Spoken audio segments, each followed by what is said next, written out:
Պարոն Կարապետյան, երեկ նաև վարչապետը անդրադարձավ Լիպարիտ Դրմեյանին կապված հեծի եւ կառավարության արբիտրաժի հետ,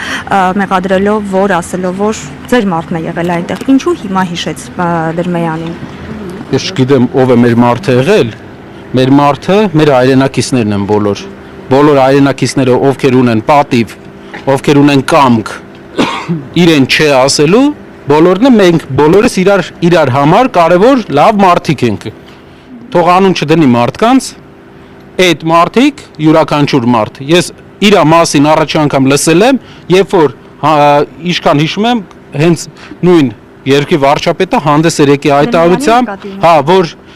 համաձայն չէր, թե այսպիսի բան էր տեղի ունեցել։ Այդ մարդու մասին ես լսել եմ այդ ժամանակ առաջի անգամ, որ մարդը համաձայնություն չի տվել իրավական ապօրինի գործընթացներին։ Ասում եմ պետքա պարզել հասկանանք ձեր հետ։ Պետքա պարզել, այո, պետքա պարզել այս քննությունները, այս բոլոր քրեական գործերը իրա հետ ինչ կապ ունի, իրա ուղղորդման հետ ինչ կապ, պետքա պարզենք այս բոլորը։ Պետքա պարզենք, թե ինչու է գործ սարքում։ Որ եթե ուսումնասիրություն լինի, իրավապանները ոչինչ չեն գտնի Կարապետյանների եւ Դրմեյանի հետ։ Կարող են հազարավոր մարդկանց նայել, չգիտեմ, ասենք Հայաստանը փոքր երկիր է, բայց մեր հետ կապված ես առաջի անգամ այդ մարդկանց մասին այդ հետո իհարկե միասնության թևերով ինչքան իմացա տեխնացու էր մի քանի անգամ process-ների ժամանակ քաղաքական հանդիպել ենք ոնց որ չենք խոսել իրենց հետ առանձնազրույց չենք ունեցել բայց պարոն Թաթյանին տեսել եմ ինքն էլ հետն է եղել Պարոն Կարապետյան մի հարցելի ասացիք որ Ադրբեջանի հետ սրել է հարաբերությունները Նիկոլ Փաշինյանը հավանաբար Արցախի բռնի հայաթափումը եւ օկուպացիան նկատի ունեք եւ ասացիք որ հիմա այլ հետ է սրում հարաբերությունները ինչ է կապնարկվում նոր պատերազմի մասին եք խոսում Ոչ, ավելի հակադրությունների խորացում, տնտեսական հակամարտություններ, պետք է լուծում ուրիշ ձև գտնվի։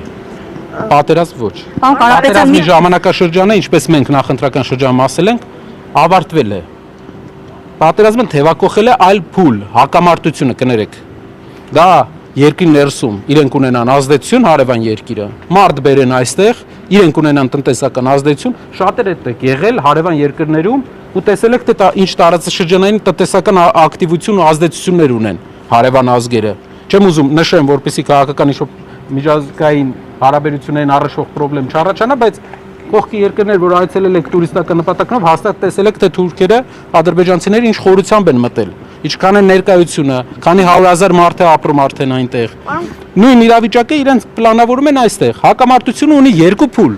Առաջի փուլը իրենց հետ հնարավոր է լինի այսպիսի խնդիր, որ իրենք խաղաղության պայմանով սկսեն տնտեսապես, դեմոգրաֆիկ Հայաստանում ներկայություն ունենալ, որը կբերի իրենց մասնակցությանը մեր քաղաքական դաշտում իրենց ներկայությանը,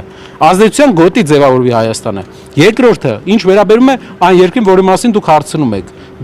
մեր երկրի առևտրաշրջանառության 65% այդ երկրի հետ է։ Շատ լավ է, որ հայկական խանութում, Ֆրանսիայում կա ծիրան, ես ուրախ եմ դրա համար։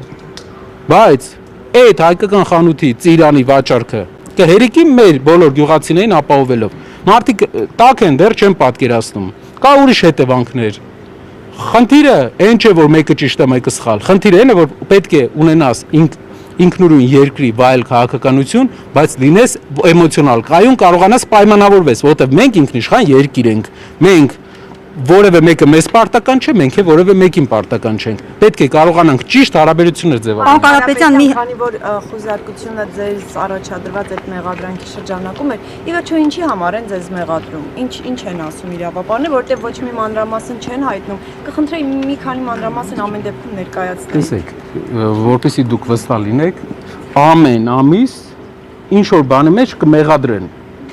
Խնդիրը մեղադրանքը չէ։ Անկամ պատկերացում չունեմ։ Երբ որ գնում եմ արդեն որի-օրդ անգամ նայում եմ, պատկերացում չկա։ Իրանց խնդիրը սահմանափակելն է քաղաքական օպոնենտին, բայց ուղղակի չեն հասկանում։ Այս մի տարի ուսումնասիրում են ու չեն հասկանում, որտեղ հակառակ էֆեկտ է տալիս։ Իրանք չեն կարա տենց։ Իրանք պետք է իրենց քաղաքականությունը երկրում փոխեն, երկրի կրոնական քաղաքականությունը փոխեն, ընդհանուր երկրին ու մասնավոր սեփականության վերաբերյալ քաղաքականությունը փոխվեն, արտաքին քաղաքական մոտեցումների մեջ հակադրություններից դուրս գան։ Էդի կբերի։ Պարոն Կարապետյան, եղել եք քննչական։ Հրաժարվել եմ, իհարկե։ Կանչել եմ։ Չէ, մի քանի անգամ այս ընթացքում եղել է, այդքան էլ հրաժարվել։ Պարոն Կարապետյան, մի հարց ուսմունք էլ չեք տվել։ Չէ, դե իմաստ չկա դες։ Մի հարց էլ արտահանման հետ կապված էլի։ Պարբերաբար իշխանությունն ասում է, որ արտահանման արգելքը Ռուսաստանի հետ Այսինքն կապված որ դուք հասկանաք, ոչ մեկին դա հետաքրքիր չի։ Իր ոչ մեկին այս process-ի մեջ դա հետաքրքիր չի, բոլորին հետաքրքիր է քաղաքական process-ներ առաջ տանել։ արտահանման սահմանափակումների հետ կապված վարչապետը պարբերաբար ասում է, որ քաղաքական ենթատեքստ կա, սակայն երեք միաժամանակ հայտնեց, որ ինքը վաղուց տեղական աճեցված ձուկ չի ուտում, որակի խնդիրների հետ կապված։ Այստեղ դուք հակասություն չեք տեսնում։ Հիմա ձուկ աճեցնողներն են արդեն մեղավոր։ Տեղական ձուկը շատ որակով ձուկ է, դրա համար է տասնյակ միլիոններով արտանվում է Ռուսաստանի Դաշնություն։ Մենք լինելով պատկերացեք ծովի ելք չունեցող երկիր, կարողացել է մեր գործարարը նենց բան հնարի, որ աշխարհի 7-8 ծով էր Ռուսաստանի շուրջը։ 7-8 ծով ունեցող Ռուսաստանին այդքան մեծ լճային պաշար ունեցող Ռուսաստանին ձուկ վաճառի։ Հայ ձեռնարկատերը կարողացել է Հայաստանից լարսով դժվարությամբ հասցնի այնտեղ ձուկ։ Միլիոններ, տասնյակ միլիոնների։ Այդ մարդկանց մի հատ գնահատանքի խոսք չկար, ասում է ձուկը լավը չի։ Պարոն Կարապետյան նաև այսօր բարձ դարձավ, որ Դարպասներն էլ լավը չէր, ըտեի դարպասներն էլ լավը չէր։ Պարոն Կարապետյան նաև այսօր բարձ դարձավ, որ Ալիկ Ալեքսանյանի կալանքը 2 ամսով երկարացվեց, այս մասով ինչ մեկնաբանություն ունեք։ Կանխատեսելի որոշում էր։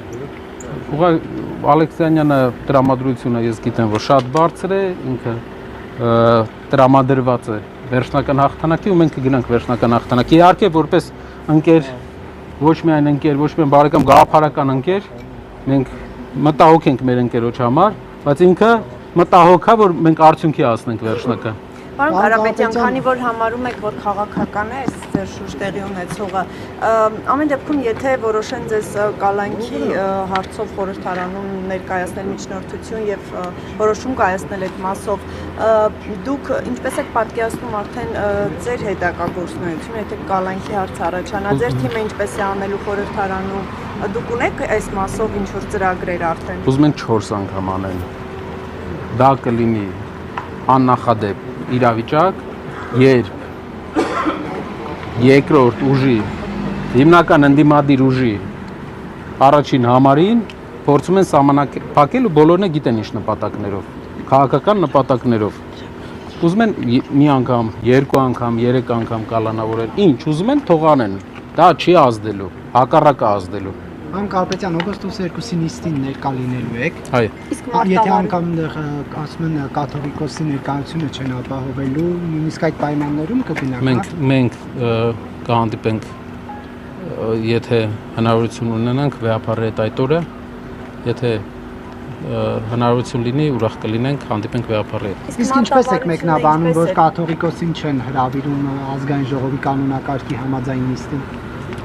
Արդեն մեկնաբանությունը ամբողջությամբ պարզ է, մեր եկեղեցու համանդրությամբ գրված է, որ կաթողիկոսը պետք է լինի այնտեղ։ Կաթողիկոսը ընտրվում է հատուկ ձևաչափով, որը ունիկալ է աշխարհի եկեղեցիների մեջ, բոլոր եկեղեցիներում։ Կաթողիկոսին ընտրում է միայն կրոնական առաջնորդները։ Գրեթե բոլոր հայկական եկեղեցում կաթողիկոսին ընտրում է ամբողջ հայությունը, ամեն 15000 մարդուց մեկը, ու այդ պատճառով ինքը ունի լեգիտիմ իրավունք, նա մեր վեհապարն է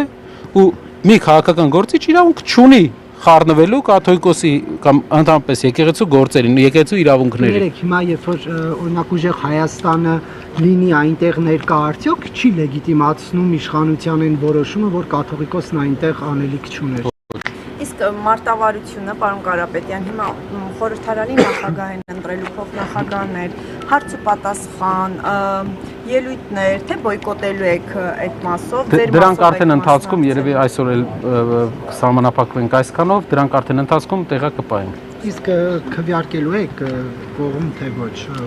ազգային ժողովի նախագահի տեխնատությանը։ Ընթացքում իրենց կողմից առաջադրված Թուրքիայում կրթություն ստացած ու այդ կրթության մասին տեղեկատվությունը կեղծած մարդու, որ բացեի բաց Ալիկ Ալեքսանյանը նույն ձեր ասած դուրս եկավ հարցնում ասում դուք սովորել եք Սաբանջի համալսարանում։ Չի ասում դուք սովորել եք Թուրքիայում։ Այո, հեսա կպատասխանեմ այդ հարցին։ Դուք ուսում եք ստացել Թուրքիայում։ Մարդը մյուս օրը դուրս է գալիս, ասում է ես ուսում չեմ ստացել, բոլորից աչքին նայելով։ Ալեք Ալեքսանյանը ապացույցն է ներկայացնում։ Դրանից հետո նա դուրս է գալիս, ասում է դա fellowship է։ Ճիշտ է բառացի։ Ուսումնասիրություն։ Ուսումնասիրությունը հայերեն բառարանով։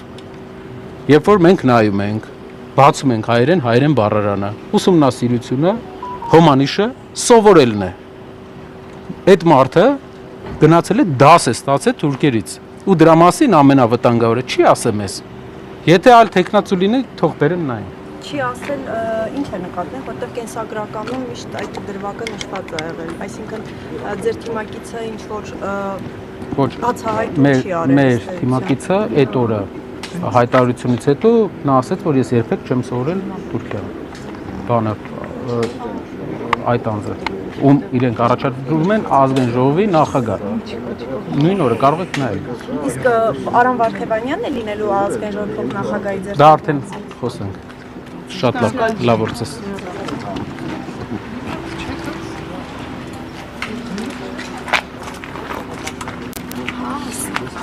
Հարուսարը